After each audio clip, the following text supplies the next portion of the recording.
Welcome back to the Question Guy podcast. Of course, my name is Dr. Keith McNally, and I'm here with Kim Slaughter. Kim, hi, how are you doing today? Hi, Keith. I'm doing great. How about yourself? I'm doing fantastic. So it's another exciting day for podcast recording, and I don't want to go into a whole lot of backstory. You're a recruiter, you're a great recruiter, and lots of things happening in the recruiting world, which to be quite honest, I'm oblivious of because I'm just not in that space. I can't imagine the stress that it takes to find the right candidate and put them in the right position, working with the candidate, working with, clients, companies. I can't imagine all of that. But you there has to be a way of making it so that it runs smoothly, everybody's successful, the client's successful, you're successful, the candidate's successful. I would love to have that conversation with you if we could. Yeah, sounds good. It's important stuff. Okay. So my first question then would be when working with a recruiter, what are the challenges that people face, either the recruiter or the candidate? Are there specific challenges that go in working with that space? Because finding a job is difficult enough, Yes. right? People go to LinkedIn or go to whomever, they network on LinkedIn, they go to Indeed, Glassdoor, whatever, the online posting is, and they go through application after application after application. But then if they connect with me, and I've been in the college classroom for years, and I would say when you're looking for a job, do your thing, but also connect with people who can help you, i.e., people like you. So, what are the challenges that everybody faces when finding that job?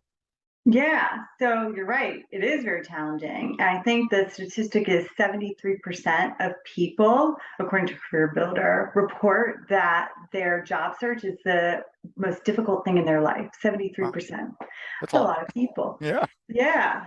So I think that meeting people where they're at and helping them to get to that next step is really important. Some of the biggest challenges I would say within the job search process are one, identifying a target. So I've worked with lots of people over the years who have no idea what they want to do. They think Oh, they want to let's say, work in IT or cybersecurity, for example, but they have no idea what that looks like for them and where do they start and how do they get that experience that they need, or maybe they're mid-level, what's the next step? And so I think that partnering with somebody who can help them is really key to overcoming that.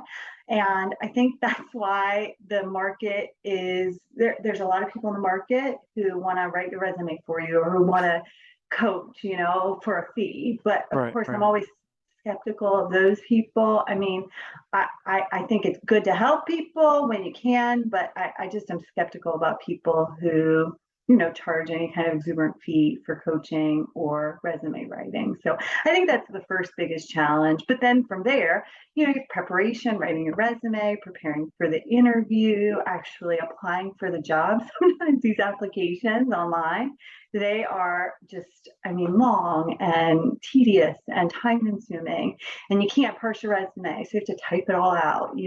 So there's a lot, I think, of challenges, but I think if you partner with somebody who studies the job market, that you're interested in, particularly who studies hiring in general, you can be more effective for sure. So you as a recruiter, you're in a specific um job detail. Like you don't recruit for any and every thing. And is that specific to recruiters or is that just specific to you? Meaning that do recruiters just kind of focus on just finding people jobs or working with every type of company, or do there's the word I'm looking for, or do they specialize? I missed that. So do they Yeah. specialize? Yeah, so I think that most recruiters have a niche. Okay. My niche is overseas recruiting. I work for Constellus and Triple Canopy. So that's what I do. But previously, I've done recruiting for a lot of other industries and I've coached. So I've had the opportunity to study hiring and networking and resumes and all the things that go into the job search process very intimately. I've studied it very intensively too, which I think is why I'm able to provide a much better candidate experience going forward. Cool. Well, let's talk about that. Is there a process? It's because it can easily, we knock on a candidate, sorry, recruiter's door, and it's here's my stuff, you take care of it. I mean, is it that simple, or is there a process of, you earlier you talked about, targeting, Yeah. a candidate should target something, career, job, company. It could be Mm-hmm. as specific as this is the company I want to go work for, or this is the type of company I want to go work for. So what should the candidate expect in terms of the experience? Yeah. So I get a mixture of people. Sometimes I get people that know exactly what they want to do and they contact me for help getting there, Oh, right? And listen, then, that's the easy part. Don't do that. yeah, I So, got you. go ahead. I'm sorry, that because that seems all too easy. But oftentimes I talk to people who just don't know, right? Okay. So there is an element of coaching because we need to have a conversation about your career goals. Does this align with what you see yourself doing in 5 years? And I know that might be cliche. What do you see yourself doing in 5 years, right? But Do they it's still true. ask those questions in interviews? I mean, I've not been in an interview in a long time, so I was wondering, do you ask specific questions to kind Yeah. of help people along? Yeah, I think standardized interviewing is the fairest and most equitable way to interview. And yes, so there are standardized questions that I like to use. So that helps to create a more balanced and equitable experience for the candidate and the company too. And there's a lot that goes into the candidate experience. I mean, the candidate experience, really, when you boil it all down, it's about respect. So the respect that I would expect during a hiring process is something that I extend to those with whom I'm working so that they see our company as the place that they want to be, but also so that it makes them feel better. It makes them know that they're getting into something that is good. And I think the candidate experience is important, but it's hard to measure. It's hard to measure how somebody feels after interacting with you or how somebody feels after an interview. Now, you could always take surveys, but it's hard sometimes to do those types of surveys. So, they have ways that you can measure the candidate experience, but really when you boil it all down, but a lot of companies don't measure it, but when you boil it all down, it really comes back to just the respect and the common courtesy and, things like following up after an email. If somebody sends me an email that says thanks, it takes me 2 seconds to send an email back saying you're welcome. But a lot of Right. people don't do that. I guess they're bogged down, they're busy. I get it. Recruiters are busy. I screen and interview and source a huge amount of people each week, which I love. But I mean, if you're not organized, excuse me, if you're not prompt, if you're not looking to be respectful and courteous, then things can slip through the cracks, which I think makes that candidate experience challenging. I think they did a study in 2015. It was 2015 with Virgin Mobile, and they found that they lost like $6 million in revenue as a result of their candidate experience. And you're like, wow, how would they know that, right? Well, it just so happens that those same people that were applying to the company to work there also were customers. So when they went through the application and hiring process and found that they didn't feel so great afterwards, they weren't getting those you're welcome emails and so on. They didn't know if they were a good fit for the job because nobody just ever followed up with them ever. Mm. They stopped buying the Virgin Mobile products, and that lost the company $6 million in revenue. So the candidate experience, I think, extends far beyond just the day to day of a recruiter's life, and I think it really can impact the bottom line of a company, which is why it's something that I really am passionate about and believe in wholeheartedly. So when you said all that, one of my thoughts went to you want to make you as the recruiter want to make or at least try to make it the best experience Yes. for the individual because they're stressed. We Yeah. all want to we all want to work, we all want to have that income. And the better fit we are to a situation, to a job position, and to a company, the happier we're going to be probably. So is it but recruiters should have like a sixth sense of some of that, I'm thinking, because if somebody comes to you, a candidate comes to you, a potential person comes to you and says, I would, and they're everything that you said, they're organized and they're a bit respectful, but you kind of get a sense that they're not going to be a good fit for XYZ company. Do you make the call or does the client company make the call? Or because does that ever come up? Because I'm thinking human behavior is a lot of there's a lot of interactions that everybody has that we can kind of tell that something is going to work and something's not going to work. And of course, this prefaces from a conversation I've had with other recruiters. So I was wondering if you had some insight on that. Yeah. Sounds like you're talking about like the quality of the hire and whether they're a good fit. Okay, So I'll go I with that. think I think that some of that can be assessed using structured interview questions, if that's what you're looking for. You Well, know, well, more of a personal thing. Like you kind of get an idea.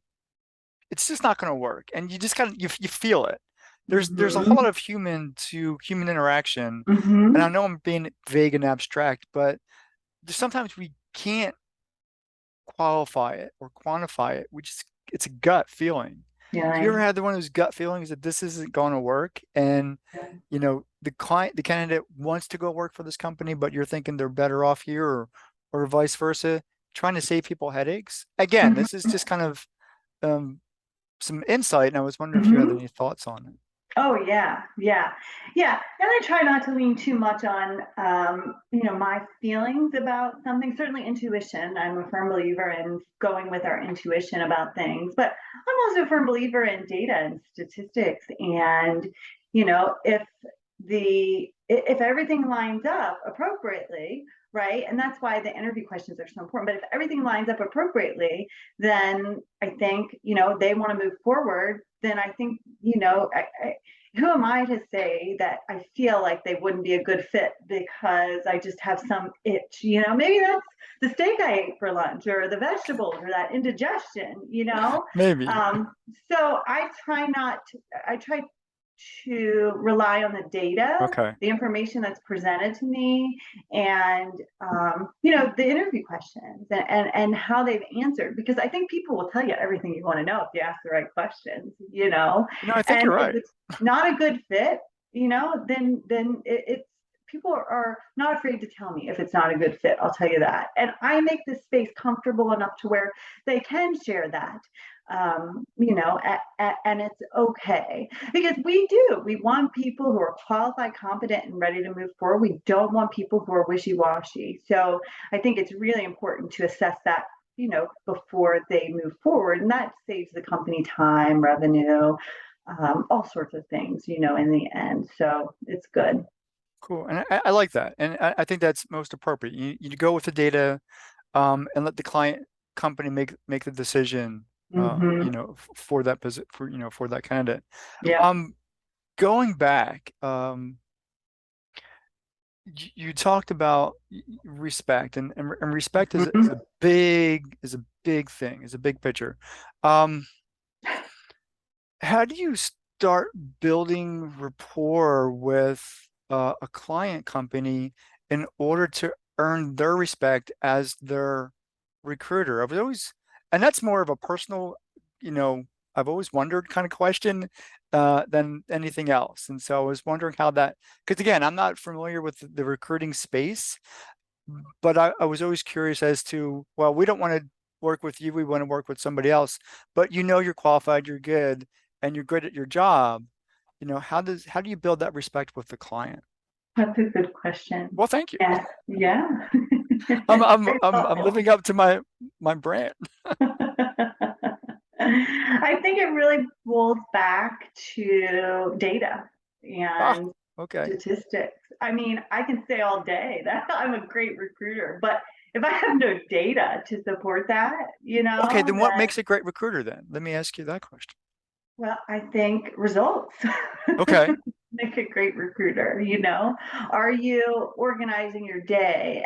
And, I think candidate referrals also are a big thing within, I mean, word of mouth is huge, especially in this day and age where we literally can grab our phones and talk to, I mean, loads of people, right? So Mhm. word of mouth is so important. And I think that it works both ways, right? So candidates, going back to the candidate experience, the candidates who have a good experience, they're going to refer their friend, they're going to refer their family member, they're going to refer their circle of people within their circle of influence, and maybe even beyond that, right? So it's important then that candidate experience comes back to that. But even more so, if they have a bad experience, they're going to tell people about that too. And those bad experiences, psychology, right? They stick with us far longer than the good experiences do. Like we feel them differently and we can remember them longer for whatever reason, psychologically, of course. And so,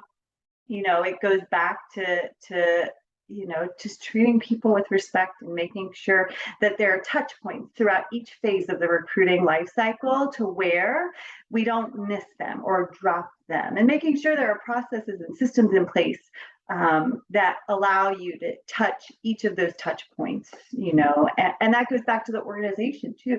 You can't do it if you're working with 50 people and you're not organized. It's just not going to happen. So um, I love it though. It keeps me busy. I feel accomplished at the end of every single day. And I feel like I'm helping people, I'm helping people to change their lives. I mean, job searching is stressful. So if I can make that less stressful for each person, and if I can help, each person throughout the day, then at the end of the day, I feel really good and sleep really well. So, Well, well, good. Can we go back a step? yeah. Because you mentioned those stories that the good stories versus the bad stories, whatever that is. And in certain circles, I talk about that a lot. And we want to be able to have those good customer experience stories. What is your bet, and this not even in recruiting, if you go to, a retail shop or car buying or whatever, go to a restaurant, what is your best customer experience? And you're gonna you're gonna t this was a great restaurant. They everything, they did everything perfectly. And so you're gonna talk about that. And if you go to a restaurant and the waiter or waitress was, really horrible, you're going to remember that as well, and you kind of wanted to walk out without paying, right? Um, Never did that. Never did that. Um, so do you have those excellent, those happy stories that I talked about before the call? Those excellent customer experience stories where everything went well, and as you said, you felt good about your day. Yeah, I Can you like that share you one? bring. Yeah, Cool. yeah, I have some. And I like that you bring out the restaurant experience because we are so intimately connected with food, right? And food is important. So those restaurant experiences are important.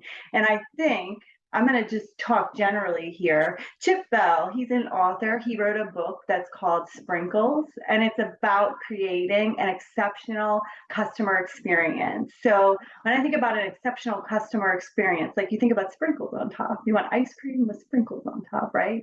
You Mm. could also think about it like Disney, right? Like Disney goes out of their way to create an exceptional customer experience. And how do they do that? Through innovation and being customer centric. You have to be customer centric. So in recruiting, who are my customers? Well, my customers are the people that are applying. They're my customers. So I look for ways, and this goes back to the restaurant. I mean, you're going to have a better experience if that waitress or waiter is anticipating your needs. If they are already there with something to drink before you finished your drink, right? Or right when you're done. And that applies, I think, very generally throughout many industries. If you anticipate your customers' needs and are completely customer centric, then I think you can deliver a far better customer experience than otherwise. And Disney does it really, really well. So that's why I think of Disney. Um, and then back to your question about have I had a really great experience that I want to share about a customer, client, and recruiting. Um, I think looking back, one of my it's actually not what you might think. It's not at the very beginning of the process. It's actually at the very end of the process. So my very best customer experience was just a few weeks ago, where I had a client who reached out to me to be a part of her husband's birthday video. Now you're like, wait a minute, how do we get from recruiting to birthday Birthday. video? Yeah. Well, the way it has happened is I've stayed in touch with them. We've built a phenomenal relationship to where we're still connected, and they invited me to take part in this video. So, I mean, I think that through recruiting and just in life in general, building these relationships that last is the key to success. You want to have people that you can depend on, and they might be your clients or your customers. You never really know, but for me, at least, building those relationships with people is really key. So that was a really successful moment to me, knowing that all these years later, my goodness, I think it has been 7 years, 8 years since I had originally worked with them. So knowing that 8 years later, they still think of me, we still stay in touch, and they wanted me to be a part of this moment that they had, this birthday moment, this 40th birthday, was phenomenal. So I loved it. It was great. And I think that that's what I strive for, is to develop relationships that last.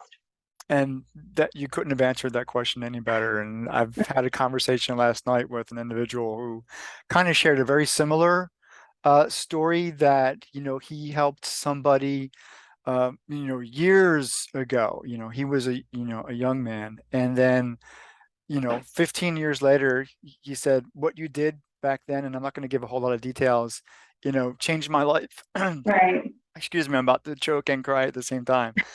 Because from that one experience, he grew up to be this phenomenal man, owning a company and just was very successful.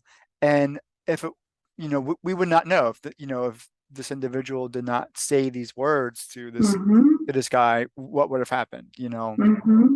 So everything you just said is so vital important. The relationship, not the networking, the relationships that Yes. we build with people, Kim, is of great value. So that Yeah. was just perfect.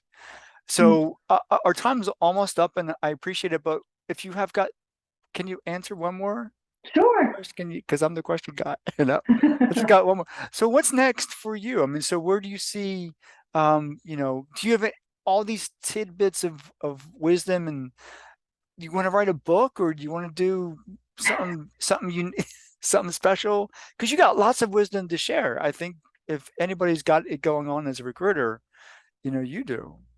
Thank you. Thank you for that. I'm all And excited. I think I'm at this stage in my life really where I'm still building my career, and I've got Okay. a lot, like I'm running, and I'm building, and I love it. I love it. I love training. I love development. With the company I'm at, I'll have the opportunity to do training and development while also doing marketing, which I love as well. And just continuing to build relationships and help each person, because with a coaching and a recruiting background, it kind of positions me very specially where I can help people. And that's what's important. So I think I'll use all my knowledge now. Maybe a book in the future. Maybe a Okay. book in the future. But now I'm just gonna hustle. I'm hustling. So That's perfect. Kim yeah. Slaughter, thank you so much for being on the Question Guy podcast. For all those who are listening and watching, thank you too, and we'll see you next time. Take care. Thank you. All right. Bye.